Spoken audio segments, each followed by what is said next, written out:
My name is Kevin Ferreira, and I'll be talking to you today about the program that I decided to create called Hoopin For Hope. As a little bit of background information, I am now, I guess you would say, a retired basketball player. I played 4 years college basketball at both the Division I and the Division II level. One of the main reasons why I wanted to create this program was because during my process of trying to figure out where my home was going to be, I realized that there are a lot of things that kids don't know and how hard it is to get noticed to colleges and to be able to obtain of getting a scholarship at a prestige university. Starting off, I'm going to talk to you about my event. My event is a women's basketball showcase. Hoopin For Hope is an all-women's basketball showcase created to promote unsigned juniors and senior high school basketball players. Three of the main competitive advantages of my program is that one, we're an all basketball women's showcase. We're here to only promote unsigned seniors and juniors. And also at the end of all this, I would like to talk to all the young women about mental health and how important that is as being a college athlete. Some basic information. I decided to hold this showcase in my home area of Frisco, Texas, at the Frisco Fieldhouse. Frisco Fieldhouse is a great place for me to hold this off because of everything that it offers in one little building. I guess it's not little; it's actually quite big. The address is posted here. It's 6155 Sports Village Road, Frisco, Texas. Again, just telling you again, unsigned junior women and senior class, and I'm going to hold this on May 30th and 31st. This actually falls perfectly in between all the deadlines for coaches because there's going to be dead periods that college coaches cannot come to watch or talk to players, and so this actually will fall directly in the middle of whenever coaches really recruit the hardest. I have two main competitors in the state of Texas, and that's the Great American Shootout. The differences, or I guess the similarities, is that there's a 4-game guarantee. There's 16-minute halves. The team entry fee is $525. Notice that I said team entry fee, though. Heart of Texas is 4-game guarantee, and it's for 8th to 12th grade girls only, and the entry fees are $325 per person. So the competitive advantage that I would have over this is that I'm asking women to come here to pay to get themselves noticed individually while playing in a team setting. Basically, whenever you come up for Hoopin For Hope, we're just looking for you to promote yourself, for you to play with a great team spirit, great attitude, for you to be willing to go above and beyond and play in front of people that you don't know. The Great American Shootout, it's more of a team thing, and you're guaranteed 4 games. And same thing with Heart of Texas, except that's just for younger girls all the way to 12th grade. And also, college coaches are invited to this to come watch, but sometimes coaches just usually won't come for a showcase that's for 8th to 12th grade girls only, or for team settings because that's usually an AAU thing. Just like any event, you have to create legal waivers. On the left side, that's my volunteer waiver, and that's going to be what is signed for my volunteers because I'm not going to have very many hired employees as part of my staff. And then on the right side, which is also one of the most important things that has to do with registration and being able to be eligible to participate in this event, is the participant waiver. Both of these just highlight what could and could not happen, and just basically saying that if anything happens, I cannot be liable, you cannot sue me. So it's going to really help protect me and Hoopin For Hope as a company. So there are some risks, just like any other company or program that people create. There are risks that have to do with Hoopin For Hope. Injury, it is a medium risk because of the fact that basketball is a contact sport. So granted, you don't ever want to think that you're going to get hurt, but it's probably more than likely going to happen at some time or another during your career. Same thing with concussion. Concussions have been such a huge role in basketball and in any contact sports really, and I understand that is also a medium risk because it's a contact sport. Funding is going to be it's still going to be a risk, but it's going to be a low risk because of the fact that if there's things that I think I need and that my budget doesn't go around, I can always rent less courts and equipment as the starting years, because again, this is whenever I'm just starting it. So if I can just start off small, then eventually we can get off big whenever I have more funding. Lack of equipment, same thing. It's going to be very crucial that me and my staff, we stay focused on what is actually necessary to run a smooth sailing event, and not just like, oh, hey, let's just do this and let's add this onto it. Like, it'll look really good, because if it doesn't fall within the budget, then at the end of the day, we would be making less money, because we would still have to be paying back a lot of our bills. And that is just not something that's not Spartan business, and that's not something that I would want to do. Next up, this is one of my maps. This is going to be my spectator map, actually. It's going to be posted on the outside of the doors and on each corner, so in case people need direction on where to go. As you can see, the courts are all labeled out, and you can see on the right side there is a key that basically says exactly how everything is going to be set up, and this is also going to help out staff set everything up according to how the map is, because the map has been created to make sure that there is enough space and efficient seating and smooth sailing for this program and for games to run smoothly. Next, this is a bird's eye view of what the place looks like. It shows that Sports Village Road is up there at the top, and it shows where the entry is to get into there. And the green cars are labeled for the athlete and the spectator parking, and then the smaller parking lot is actually going to be for the staff parking, because that'll be able to get them in through the back doors and not have to worry about the crowd of check-ins and all that type of stuff. Next out, we're going to talk about the event timeline. Just like any other event that has to be ran, we have to have a timeline. You have to be neat and organized. At 9 a.m., I'm going to ask my event staff to arrive, and that is whenever I'm going to ask that the concession stand is getting started. Waters are poured in coolers, Gatorades are poured in the coolers as well. We have the coolers for the benches and the cups already there for the athletes, so that we can prevent dehydration. Scoreboard tables are going to be set up. Registration and check-in has to be set up and neatly organized. And obviously the medical training staff needs to be able to set up their training room, so that any athletes that need treatment beforehand can go ahead and get it. At 11 a.m., we're going to go ahead, at 10 a.m., we're going to ask that the athletes actually end up arriving. At that time, they can kind of get acclimated with the environment, start seeing what everything is going to see where everything is going to be, and also check-in is going to be starting at 10 a.m. too.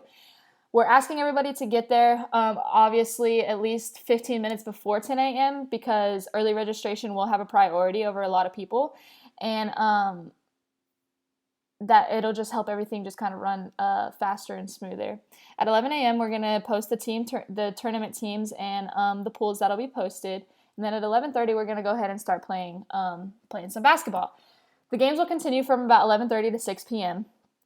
And then on the second day from 6 p.m. to 7:15 p.m., we're going to go ahead and host our mental health seminar. We're going to ask athletes who have battled mental health, who have both played at any level of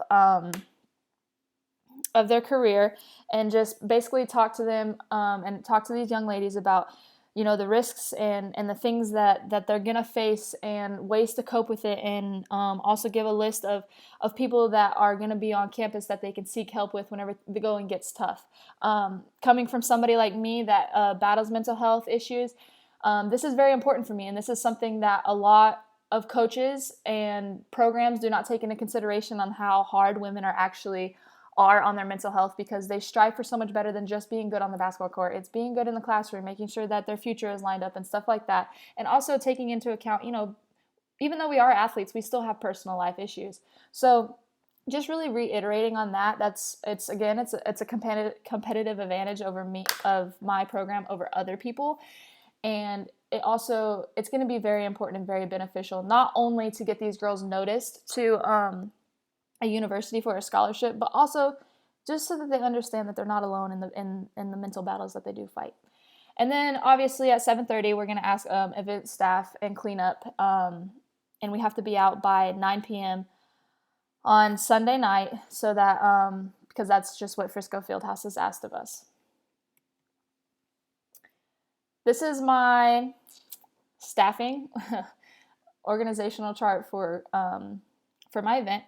Obviously, the coordinator would be me, Kevin Ferreira. I'm going to have a registration director, 2 employees, 12 volunteers. Employees and volunteers will assist in registration and check-in during the event. We have medical training staff that we will be getting from Mary Hardin Baylor. And the medical training staff is going to have 4 trainers, 3 medical staff, and an EMT, because that is something that has to be withheld at an event like this.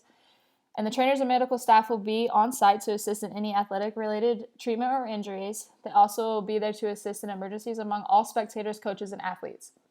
Next, we're going to have concession director, because obviously at an event that is this long and this place that is that nice, like Frisco Fieldhouse, the concession amenities are out of this world. And it's going to be a necessity that we do have a concession stand. A few snacks here and there, keep athletes fueled, keep parents fueled, coaches, all that type of stuff. So we're going to ask 2 employees and to have 7 volunteers.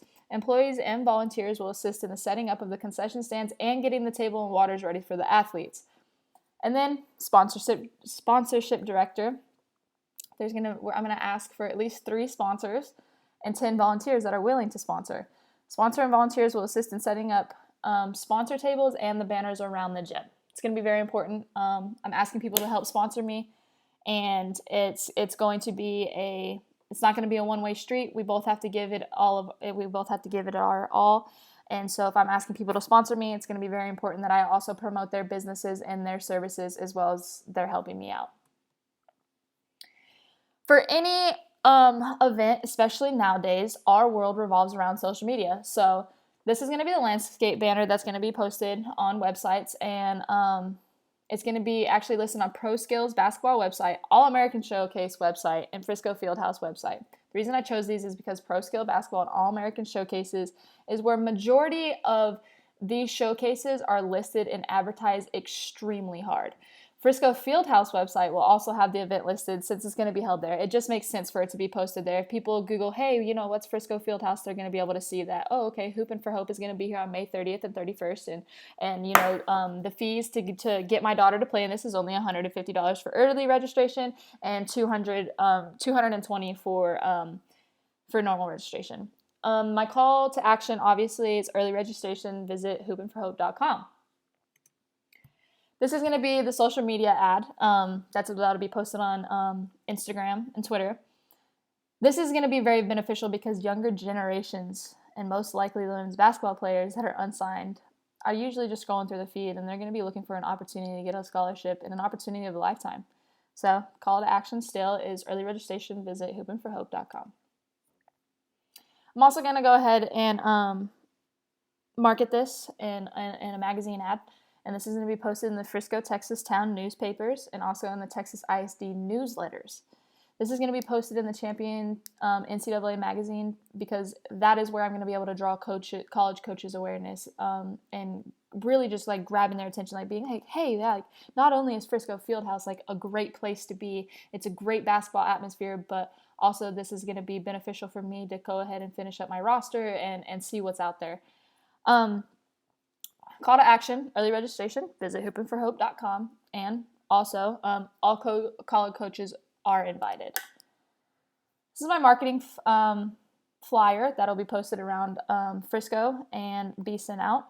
These flyers are going to be sent out through email newsletters and also lettered form to all college coaches. Frisco, Texas will have these posted around their town and throughout the field house.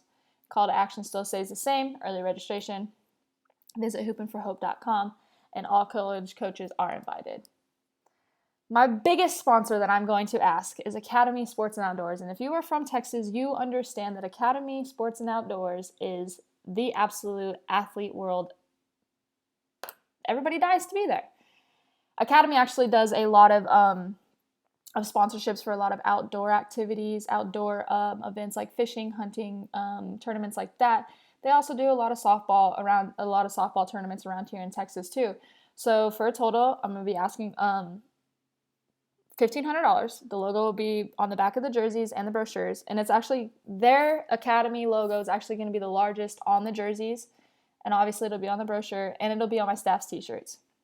They'll be receiving a 3x5 banner hanging on all 6 ends of the courts and on the score table, and they're allowed to bring a sponsorship table that is approximately 12 by 12 to the gym to promote their company. The logo is also going to be placed on our website, and we're also going to be thanking them at the announcement that is presented to our sponsor during the mental health seminar. At the end of the mental health seminar and during also the accolades ceremony. Hampton Inn is going to be a place that we're going to sponsor. We're going to promote very hard because of the fact that it is close to the Frisco Fieldhouse, and more than likely Frisco usually does business with Hampton Inn. That is usually who they really push and promote for their athletes to go ahead and get their stay suites from. So this is going to be the official hotel sponsor for our guests. Their logo is going to be on the brochure. It'll also be on the t-shirts for the staff. Their logo will be on the Hoopin For Hope website, and the athletes and parents are going to be directed to the Hampton Inn website upon completion of registration for Hoopin Hope. And then obviously they still will be getting thanked at the end of our mental health ceremony and during the accolade presentation. Bahama Bucks. Bahama Bucks is the best shaved ice around, but it is a big deal in Texas and in the Frisco area. So total of $500, logo on brochures, logo on staff's t-shirts, and they're going to be receiving 2 3x5 banners located at the concession area and the registration table. Bahama Bucks is just a product that can be sold at a concessions area, so that is also another plus in why I chose for this to be a sponsor. And it's also going to be on the Hoopin For Hope website. Obviously, still going to thank them because they took time out of the day to come down, help sponsor my event, and help out and provide delicious snow cones. Buddha Juice and Rush Bowls. These are going to be potential sponsors. Still keep asking the price, but $500. Logo on the brochures. They're going to be able to have 2 3x5 banners located in and around the bleachers and in the concession area.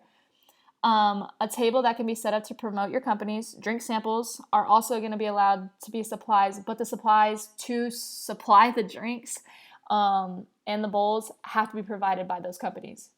Still thanking them for their duty and what they've done, and their logo is also going to be presented on my website. Baylor Scott and White. That is the official hospital and training staff sponsor that Hoopin For Hope is going to have, and I am more than willing to pay them the most amount of $2,200. The logo is going to be on the brochures. The logo is also going to be on staff shirts, and taping tables with their banners on them. Training room will also have the banner on them, 3x5, and signs. Thank you announcement, and plenty of thank yous for what they did, taking the time out of their day to come over to make sure that our athletes are getting the best treatment, they're getting taped right, whenever injuries are there, that they're able to get evaluated properly and that they're in good hands. And this also helps parents feel safer about situations, about their kids playing on the court. And then obviously their logo will be posted on the website. This is my budget, starting from left to right. I have a pessimistic, a most likely, and an optimistic budget. Pessimistic, since it's $250 per athlete, it's only safe to say that, if I have 85 athletes, $21,250 is what I'll make. I'll have to put close to $6,000 in sponsorships and $1,000 in concessions. That'll be about $28,150, and I would probably only make about $22,248. I'm mainly going to focus on at least getting 150 athletes. Most likely, I would love to get 250, but those numbers for the most likely amount of athletes that looks very eye appealing, especially for a first year event that is getting started. So we're going to be looking at, the income tax expense is going to be $7,448. The net income before the taxes is going to be $39,252, which I really like that number. And then the total operating income is going to be $46,700. So you gotta be willing to make sacrifices and to understand that if you want to run a great event, you have to be willing to put in the money and the hard work and sweat and tears. That was my slideshow and my presentation. I have a lot of hope for what Hoopin For Hope can bring. I think it's a very great program, and I really appreciate you listening to my presentation, and hope all is well. Thank you.